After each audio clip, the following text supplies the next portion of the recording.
Naahitan ko na po. Dito na po ako magpipinis po sa pag-ahit.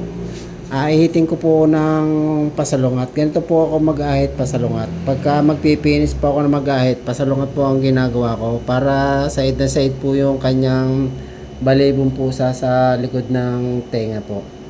Ganito po ang ginagawa ko.